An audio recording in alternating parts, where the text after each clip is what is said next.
Welcome to our angel readings today. Let's start with our opening prayer. O Great Spirit, Father Sky, Mother Earth, the winds, the waters, my Father, my Mother, Atanaha, all that is. We thank you for our lives and we thank you for these good people. We thank you for all that we are and all that we are to become. We dedicate our time spent together and our relationships with one another to you. We ask that our suffering be ended and our pain be lifted to the love and to the peace that lay beyond. Aho, Amen, Namaste. Okay, give me 1 second to scroll up, and we've already got questions streaming in, so off we go. Joanna's saying, what wound would you heal that keeps me obsessed with a person that we are no longer in contact? I just adopted a cat. Should I keep her? Will she heal on me? Okay, so the wound that keeps you attached to somebody who you're no longer in contact with is at root an abandonment wound. So what happens when we're in the womb all the way until we're like 3 years old is that we internalize our parents' behaviors towards us as love, even if it's the opposite of love. So abandonment is the opposite of love. Emotional unavailability. Sorry, my bubba. Cha cha.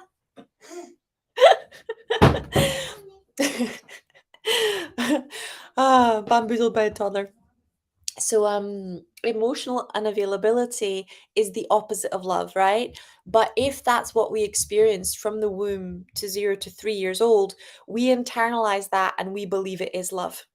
And then we search out people who are the same, right? It literally gets imprinted the same way that a duckling like imprints on its mother duck. We imprint on our parents. It's just a longer period of time because of time distortion, like dog years versus human years, duck years versus human years. For us, it's like a longer period of time where we imprint, and then we honestly mistake their emotional unavailability and their abandonment for love, and we will seek out people who are not emotionally available and who will abandon us because deep down we believe that that's love. So to heal that wound, you have to go back and heal the inner child, and sometimes even the family constellation, because sometimes it's not one generation, it's many generations of this core abandonment wound that is now experienced as love, and you'll also feel aroused by it. So when you're around people who are not emotionally available, who may not be available financially, emotionally, spiritually, in any way, shape, or form, you'll feel aroused because that's what was there when your parents made love. That's what was there when they were aroused in conceiving you. So it excites you because that was your first experience of excitement, right? And very, very, very, very, very deep unconscious level, it's how you came to be alive. Was this energy of emotional abandonment. So the process requires grieving the presence that you never had, and really grieving the father that you never had, and often the fantasy father that you never got. But it's never about the person that's in your life now. The issue is never the issue. So the wound is abandonment, and you want to be with the pain and of that and grieve that. And then you'll be able to accept a new program in its place. But otherwise, it's like trying to fill a cup that's already full of frozen water. It's not even like full of water and you can pour it out and eventually it'll all come out. It's like trying to pour new energy into a cup that's full of frozen water and it just can't get in. So the grieving is like the process of defreezing the cup, and then the new programs come out after.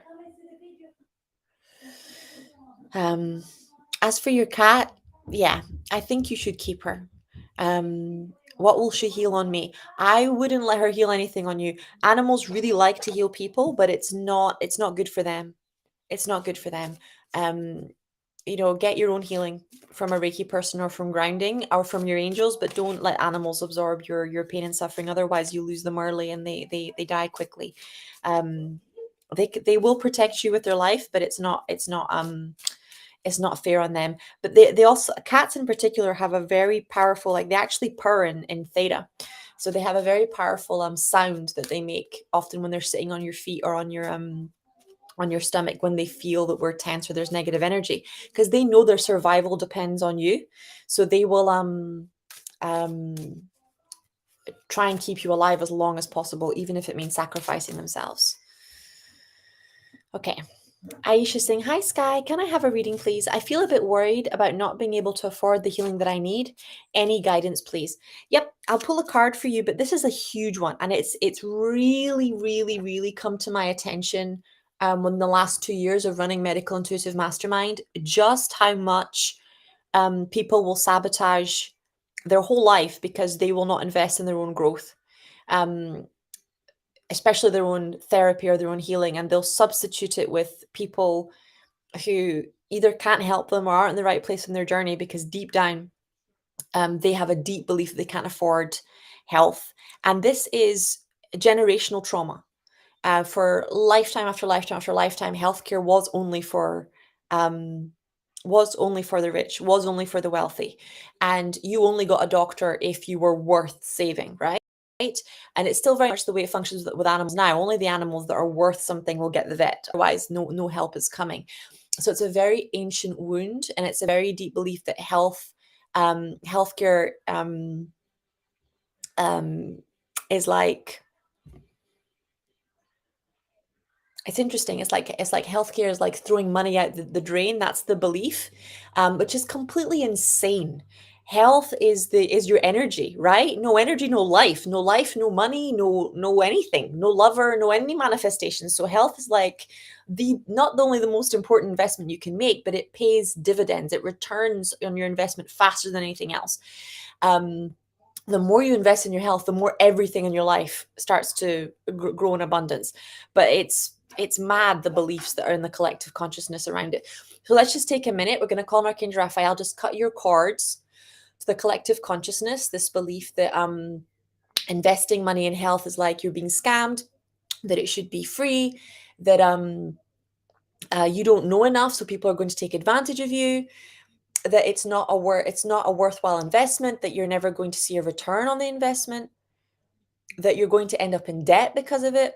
So this all comes from a mistaken belief that what we give out doesn't come back to us, right? Which is completely against the laws of the universe. The law of the universe, the basic law of karma is that what we give out comes back, right?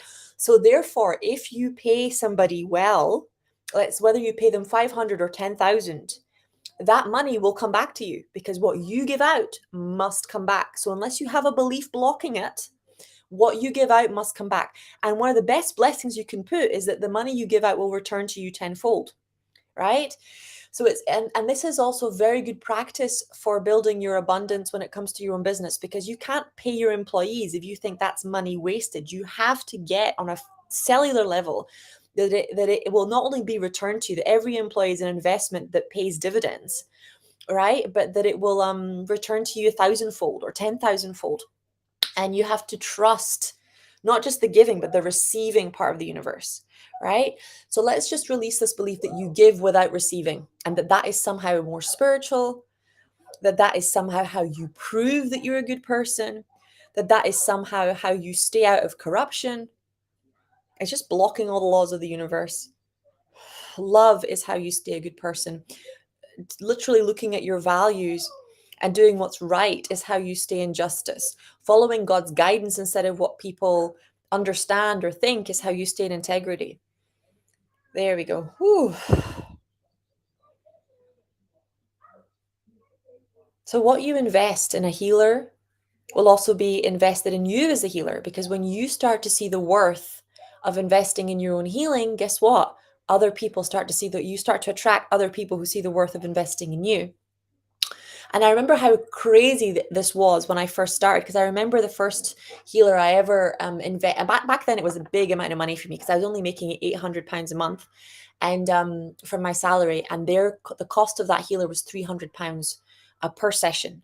So it was, it was all my money for food for the month. And I remember when I booked in with her, but I knew she could. I had a feeling on a core that she could sort out the pain that I was in, and I paid the money. I booked in with her, and I kid you not, the next day after the session with her, I had a client book in, and instead of paying me my measly £25 for an angel reading at that point, they paid me 400, not 300, 400. So this, like, let's clear this belief, right? That you give and you give and you give and you get nothing back. Cancel, clear, delete. Let's pull on all levels and let's replace it with everything I give comes back to me. I am anointed by God, right? And I am one with the laws of giving and receiving. Everything I give returns to me. There we go. Woo. Trying to give without receiving is like trying to let the tide go out in the ocean and asking it never to come back in. It's a cycle so much more powerful than us. And it means you end up getting thrown about and bashed by the waves. You have to be at one with the ocean. There we go. You have to be at one with giving and receiving. You have to be at one with the ocean. There is no giving without receiving, and there is no receiving without giving. Oh.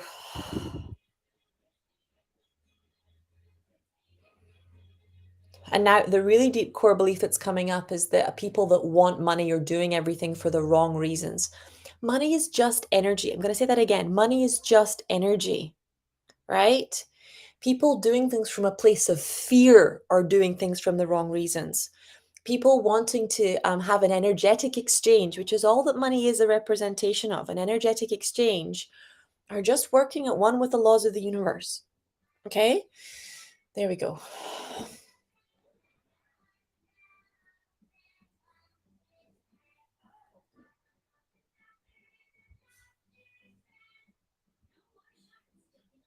Okay, so I'll give you an example. Let's say somebody contacts me and says that they want to do a one-to-one session, but they can't afford me, right? Because I'm not in a place of fear, I'll say to them, these are the resources that are free and that are available. These are other people that I trust, that are more within your price range. Um, and I'll support them in ways that I can. But I don't do free sessions unless God guides me to, and then those become my like pro bono people, and I only take on like 2 or 3 a month, right? It's rare because it's not only is it a lot of work, but there has to be real integrity there. I cannot waste my time on people who have no intention of healing or getting healthy when there are other people in the queue that are dying because they're waiting. So I have to be very laser focused on what God tells me to do, on who's ready to heal, on who I can help, on who I can serve, on how I can help them. I don't have time for drama or for time wasters or for I really don't. I really have to stay laser focused, because if I let somebody in who doesn't have any intention of healing, somebody else on the waiting list can literally die. So I don't mess around with it unless God tells me it's the next person that needs it the most, and that's it. But the energy for me is that there are millions of healers in the world, and I'm not angry at you. I'm not trying to tell you that you won't heal without me. I'm not sucking you into this energy of I am the best and there's nobody else out there better than me. That's the trigger that tends to come when people are like selling from a place of fear, or they're attracting clients from a place of fear. So that's what you want to avoid, right? You want to, if somebody asks to work with you and they can't afford it, you either give them the free resources that they need, but you don't have to give free sessions to everybody. You don't have to prove you're a good person by giving out free sessions to every person who asks for it or who demands it, right? That's their entitlement, not yours. You have a finite amount of time on the planet, and you have people that you agreed on a soul level to help, and you can't keep your divine timings if you're busy pandering to other people's whims. So let's do that energy clearing that money is bad or wanting money is bad. It's not, right? But trying to manipulate people into paying you, trying to make people feel bad, cursing them if they don't want to work with you, getting jealous if they choose to work with somebody else, getting angry at them for not being able to afford you, all of that stuff is not good juju. So let's clear all of that. All right, let's do the shadow work that comes up. There you go.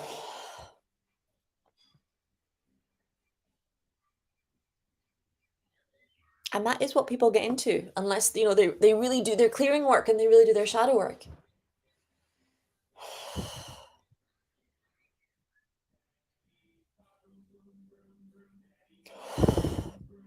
Also, just so you guys know, because Archangel Michael's coming, you will be tested. So whenever you set a new energetic boundary, you will be tested, not by God, but by other people in your community. Boundaries are tested. So if you set a new boundary saying, I'm raising my prices, or I'm no longer working with people who are going to use me, or there will be a few knocks on your door um, that you will have to say no to. And it's you learning how important that boundary is for yourself, which is often why people need to hit rock bottom or get really deeply hurt before they'll enforce a boundary. A boundary is not about other people. It's not about controlling other people. It's not about punishing other people. A boundary is about understanding that as a human being in a human body, you have finite resources, finite energy, finite time, and that allowing people who are going to hurt you, who are going to use you, who are going to drain you into that space has a direct impact on your ability to serve God, to stay healthy, to be there for the people that you love. Because every time someone breaks your heart, that's time you spend crying and recovering that you're not able to be present for your partner. Every single time that somebody betrays you or hurts you, that's faith you lose in the universe that you have to do healing sessions to get back. So this is like it's a huge drain, and your most precious resource is your time. So it really is not what we think it is. Boundaries are not about controlling others. Boundaries are about honoring the fact that um, you are a human being having a human experience inside a human body, and that your resources are finite, and that you have to choose how you spend your time in this life. Right. And unless you want to spend it going from heartbreak to heartbreak, betrayal to betrayal, you have to honor that inner circle, and you have to choose to rise every single time this comes up. Boundaries are not a choice that you make once and then it's done. Boundaries are a decision you make every single day, because love is a decision you make every single day. And a boundary is just a decision to choose love instead of fear, even in the face of other people choosing fear, even in the face of uh, difficult situations, even in the face of what it looks like losing opportunities. Because at the end of the day, any decision made in fear was never an opportunity to begin with. Any person coming from a place of fear was never coming to give anything. They were coming to take something or to steal something, particularly steal your peace. Right. And there's nothing more valuable to your health, to your divine life purpose, to the people who love you in your life than your peace. Okay, Sarah saying, good morning, Sky. Nice to see you again. Nice to see you too, darling. Can I have a scan on my third eye and eyes? Is there a message from the guides about what to do next? Let's ask. Got to move quite quickly. I don't have childcare today, guys, because it's a bank holiday. So I'm going to finish a little bit earlier, probably. I'm only going to stay with you guys half an hour instead of staying with you guys the full hour, just so my mom isn't overwhelmed. Okay, so the message for you, Sarah, is we, your angels, are helping you heal the situation. We angels delight in helping with big and small problems. We ask you to choose happiness today. So when these cards come up, and they've come up consistently in the last reading, there's a real energy from your angels saying that you don't feel like you're in control. So one of the things that's come up a lot when I'm learning gentle parenting for my son is that a fundamental need of children is control, and that it's a developmental skill. And when you don't learn control, then you will control other things. So a feeling out of control is what leads to bulimia, overeating, undereating, addictions. So it's a distortion of the need for control. So can we release all of the distortions, all the places where you felt out of control, right? Whether you couldn't control emotional abuse or physical abuse or financial abuse, everywhere as a child that you felt out of control. And you tried to take control by controlling your body or controlling your eating, or controlling something that you felt was in your control, right? Everywhere where you displaced feeling out of control on controlling your body or controlling your environment or controlling your food or controlling an urge like hunger, sleep. Let's release that now. Whew.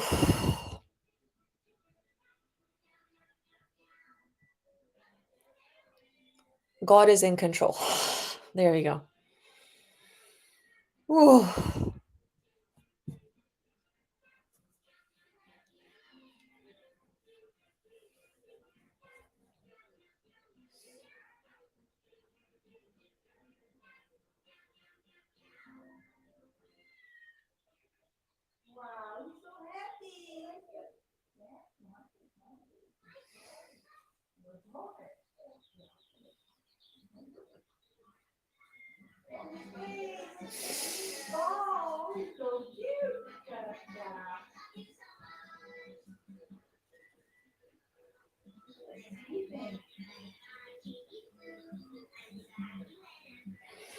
Okay, there we go.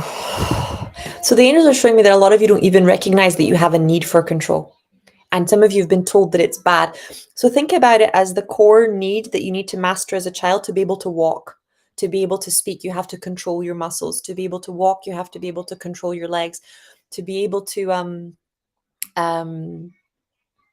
um, eat, you have to be able to control your mouth and use your hands, right? So the creating control over your body is a fundamental need for a baby. It's not like being controlling from a fearful place. It is the need to be able to control your body. It's the need to be able to control your emotions. It's the need to be able to feel empowered. It's very connected to the solar plexus chakra. There we go. It's not wrong to need control. The problem comes when you feel like you don't have it. And that's when you start trying to control other people, start trying to control bodily functions, like things like constipation, things like OCD, things like addictions, start trying to control things that are outside of your control. So let's just, there we go. Now it's moving.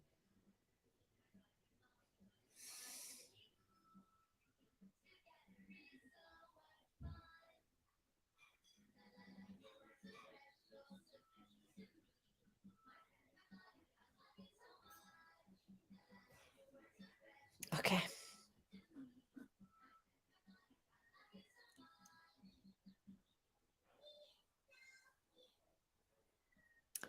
Okay, Kaizen saying lately I've been missing my ex a lot and I want him back, but he didn't reach out and the relationship between us ended without explanation.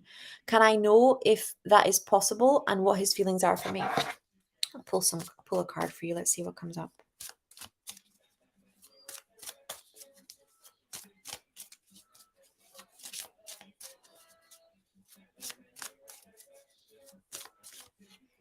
Okay, so the card that came up is remember to take care of yourself as well as others.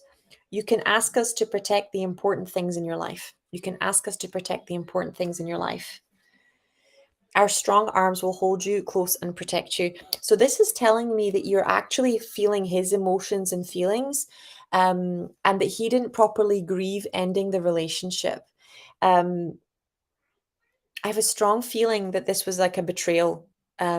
This was like a betrayal. There's somebody else involved that you're like. They really keep showing me like a love triangle. Um, so let's take a minute. So this is like I want you to just return to sender. So all these feelings of loneliness, um, wanting back, these feelings of abandonment. Let's just like literally ask Archangel Michael under the law of grace to send it back. It's not yours, and we're going to get Archangel Michael to come in and cut the cords. This is just it's new. He is not good for you.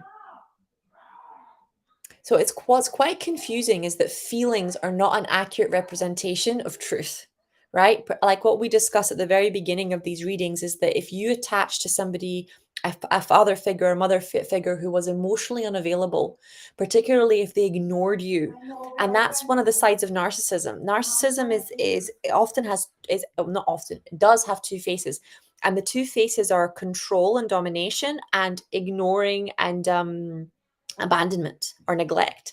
So the person will often go from love bombing to complete abandoning or neglecting. And this is the cycle in our childhood, right? And this can happen consciously or it can happen unconsciously. And it also happens with not just with the person who's abusing us or abusing our mom. It happens when the to our caregiver because they get hit, right? It's not just us that's missing a parent figure. The person that's taking care of us is getting their heart broken at the same time, is being made to feel emotionally unstable at the same time, and then we feel unstable too. So let's but that's what I mean by this, like what the feeling that you have for an ex-partner is not an accurate representation of whether or not that person is good for you, or not an accurate representation of whether or not they are your soulmate. It is just especially if it's painful. And that's why I say love is not supposed to hurt, right? Love is not supposed to hurt. That doesn't mean it's easy, but it's not supposed to hurt. And it's definitely not supposed to hurt. Like this, it's not love, it's emotional emotional abuse. So it's a distortion. So can you 100% find somebody else to do the exact same thing with? And that even when they're with you, they're always going to be thinking they can do better. They're always going to be emotionally unavailable. They're always going to be criticizing you. Yeah, because there are so many emotionally abused people on the planet. You could replace them at 1,000 miles an hour. What you want is somebody who's actually going to be able to love you and that you're going to be able to love in return. And unless you make the space to learn how to love, to learn how to be loved by a person who's present, and to learn how to be present for a person who loves you instead of being addicted to the drama, right? Then you'll perpetually be stuck in the wound. So this is not love, this is wounding. This is not love, this is wounding. This is not love, this is wounding. There we go.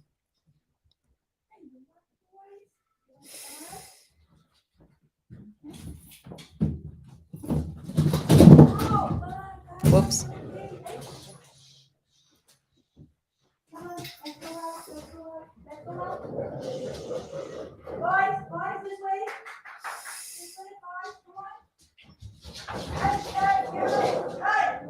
Whoops. Dogs are having an argument outside. Okay. Gabriella's saying, Dear Sky, may I please have a scan about my menstrual pains? Any advice? Highly appreciated. Thank you. So it's going into guilt over, like, this is around being shamed for being a girl and wanting womanly things. So like I would go back and look at the pain of being told as a child that you should put your career first instead of wanting to get married and have kids. The pain of being told that you have to finish university and get before you're allowed to get married. The pain of being told that your dreams don't really matter, right? The pain of having to leave behind um, your desires for womanhood, right? Because pain always comes from guilt and from things that were so emotionally painful, but that we are disconnected from. So when something is really emotionally painful and we're in denial, or we just think it's normal, the body will often express the pain for us. Okay, the card that I'm getting for you is we'll leave a white feather for you so we know that you're close. And your soul will grow stronger as you go through life's challenges. You can ask us to protect the important things in your life. That's the second time that's come up. This energy of you're worthy of being protected, right? So some of you are leaving your most precious things unprotected. And I think some of you are also completely unaware that your most precious things are your heart, your mind, your soul, your confidence, your trust. You're leaving these parts of you completely exposed. So let's just take a moment. We're going to call on Archangel Michael and Creator and ask for divine protection. Dear Creator, we come to you now asking for divine protection. Please place angels around our hearts, angels around our mind, angels around our peace, around our self-trust, around our confidence. Please make sure that our life is guarded, our heart is guarded, our loins, our genitals are guarded, so that only love can come close. Please anoint us with divine protection, and we give you permission to remove all those that would do us harm, particularly those that are close to us that are hidden that would do us harm. We release the fear of saying no and instead become afraid of the damage that the yes would do if we gave it to the wrong people in the wrong situations. We step into the truth, knowing that our sexuality is sacred, our heart is sacred, our mind is sacred, our soul is sacred, that it is the holy temple. And we anoint it so that no fear can enter here. We will no longer open the door and welcome in the trauma and welcome in the fear. Instead, the door is closed.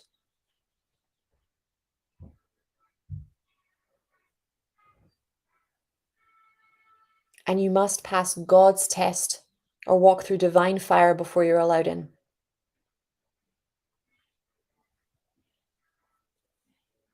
We know that we have treasure within us and that this treasure must be guarded. That just as heaven has gates, so must our worlds.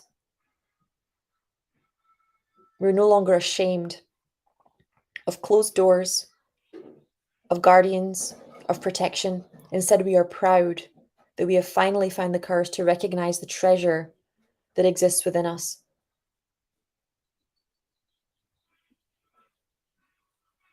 and fierce and holding those boundaries and walls. Amen. Okay, Nancy's saying, hi, Sky. Do my angels have a message for me today? Let me have a look. And I do this deck and knock as well. Bit of a clear too.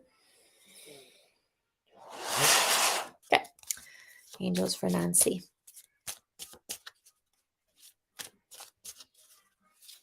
Oh, jumping card. Okay. You deserve the best in all things. So this is the angels really coming in and saying, raise your standards. There's a few money issues coming up inside this particular angel reading today as I'm scanning you guys. There's this real borrowing from Peter to pay Paul energy that needs to be addressed. So the answer to you having more money is you creating more ways of receiving.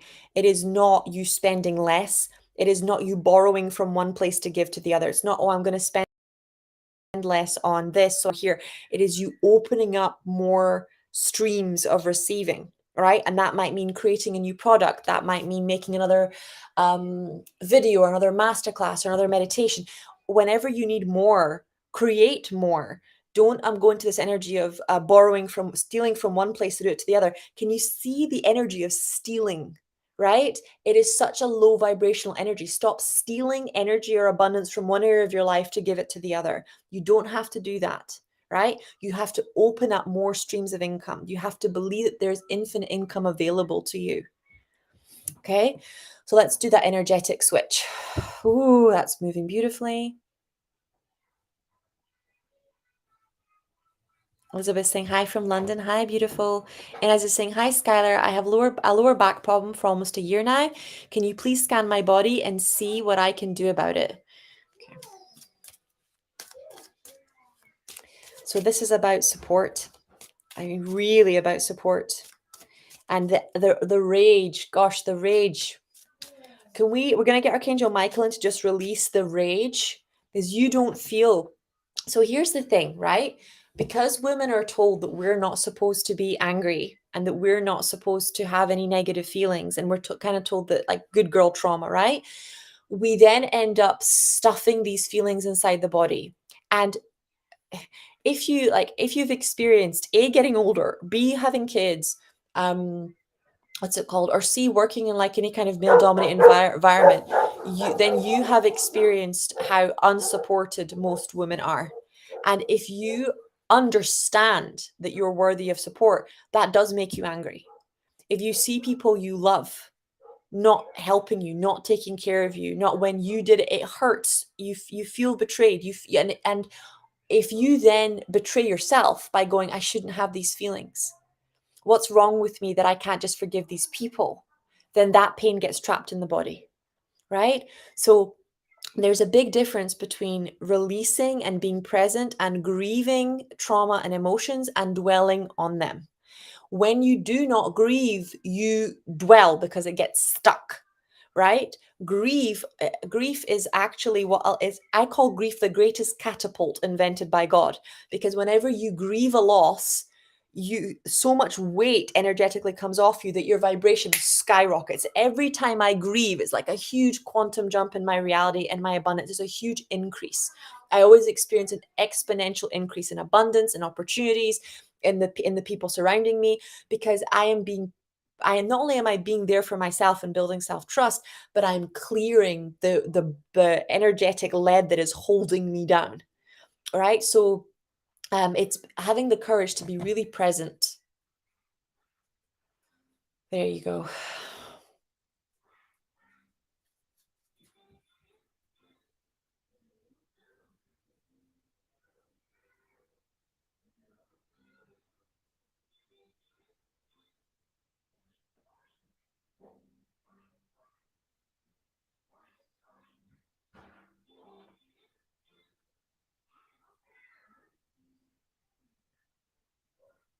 Okay, that's looking a lot better.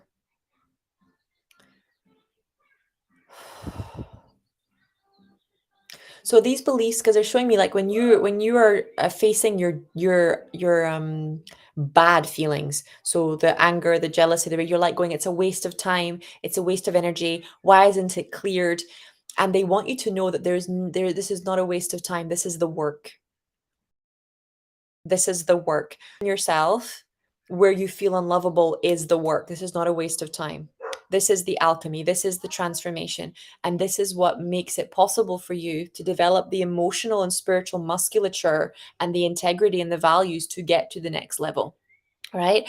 Emotional musculature and spiritual resilience only come from being able to hold space, to hold containers. If you can't even hold your own energy with love, how can you hold it for somebody else? If you're bypassing your own grief, your own suffering, then you're going to bypass the client's grief and the client's suffering, right? So let's just take a moment to just release those lies. This is the work, and that's okay. And if you think that you often release lifetimes of grief or 10, 20 years worth of grief in 2 or 3 hours, that is gold. It is gold that you can release pain through crying instead of a disease, instead of through negative circumstances, instead of through negative relationships. It is gold. There we go.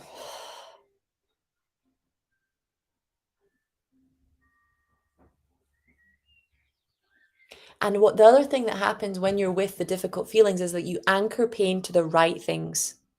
So, for example, let's say you're like, if you are with the anger and the pain that's caused by surrounding yourself with people that don't respect you, that aren't there for you, that emotionally and financially and spiritually abandon you, right? If you are fully present with that pain, guess what? The next time somebody crosses that boundary, you don't question the boundary anymore. You don't feel guilty about having the boundary anymore. You don't think, oh, I could just go there and it's not going to hurt me. And why am I being so difficult or whatever? You get it. You get it on every single level. You completely have your own back, right? Um, if you're completely able to be present with your own jealousy, you no longer are oblivious to other people and the damage they do with gossip and backbiting and energetic attacks and belittling when they're around you, right? So you actually start putting the correct you anchor pain to the correct emotions and to the correct situations to the correct people, and this is essential for creating alignment, right? If you wander around not able to attach pain to abuse or to the wrong situations or people or circumstances, it's like having spiritual leprosy. Right? If a person can't feel pain when they touch fire, guess what? They're going to get burned and they're going to damage themselves. If you cannot feel pain when people are emotionally abusive and when they are stuck in deadly cycles of behavior and emotion, right? And if you want to know what those are, just look at the 7 deadly sins, right? They're called deadly for a reason. The word sin means thought, right? So wrong thought. So when people are stuck in those cycles and you're underestimating the darkness in that, it really sucks you in, right? It really, really, really sucks you in. And the number of people that I know that were like, they were like, I'll give you an example. I had a very close friend who was actually, when I was younger, like when I was 17, 18, she was a lot more abundant than me. She would always get well-paying jobs. She was always getting opportunity after opportunity. She always get really good grades. And then she was living with a guy, and the guy asked her to date him. And her first response was no. And she said, no, I can't date you. First of all, I'm not attracted to you because he had a lot of excess weight. But second of all, you just don't have the same values as me. Right. So the guy went away and it seemed very romantic. And he started taking care of his body and he started to level up financially, and he got a good job. So she acquiesced and she decided to date with him. Eventually she married him. Guess what? When she had a child and she turned to him for reassurance about her abundance and for help with her healing, he didn't give it to her. She never regained that abundance. She never got that security back from him. So all of that abundance mindset is completely lost. And the fact that he had started taking care of her body, taking care of his body also went out the window. And because she was in pain and she was exhausted, he also pulled her into that habit. So then she was stuck both in poverty and in gluttony and getting sicker and sicker by the day. So people can put on masks for 3 months, 6 months, just to get what they want. People will often change superficially just to achieve a goal without any intention of actually changing their character, actually changing their identity, right? And then you can really get sucked in. So you need to you need to have a spiritual immune system. You need to understand that there's real danger in letting people who are not spiritually in integrity through the door, because the people around you, who you hang out, is who you become, right? And this is really, even Jesus had disciples. Pay attention, protect yourselves, right? Be really, really conscious. And there might be a falling away, but there might not. It's quite interesting because there are a lot of people I thought would stick around didn't, and a lot of people I didn't think would stick around did, and became even stronger than I thought, and showed um their their love and their colors in incredibly powerful ways. I had people that I didn't never even spoke to me directly become like what I call like kindred spirit, Anne of Green Gable level friends when I was in trouble. That I'd never spoken to me properly before, right? So trust that the real people who are not, it's not a superficial thing, it's a real thing. Will show you that you will not walk alone for long, right? But that energy is really, really, really, really, really important. You need to be able to grieve the lack of support. It is for real. It is a form of abuse. And you cannot survive. If you look at, women are not supposed to live without support. And the women that have to, they get sick earlier. They are constantly angry. They become bitter. They close themselves off from life, right? And you don't deserve that. Nobody deserves that, especially not where there are people who are willing to support you and who are willing to take care of you. And that's what you give to other people. So the law of the universe is clear. What you give out returns to you. Yeah. So the card that came up is now is, as with all things in life, there is a plan. So trust God's plan, not your plan, God's plan. And I'm going to send Archangel Raphael with an instant healing for your back. Okay, I'm going to stop here, guys, because my mum is with Chacha today, and I don't want to leave her alone with him for too long because it's the bank holiday. But I love you guys so much, and I'll see you tomorrow.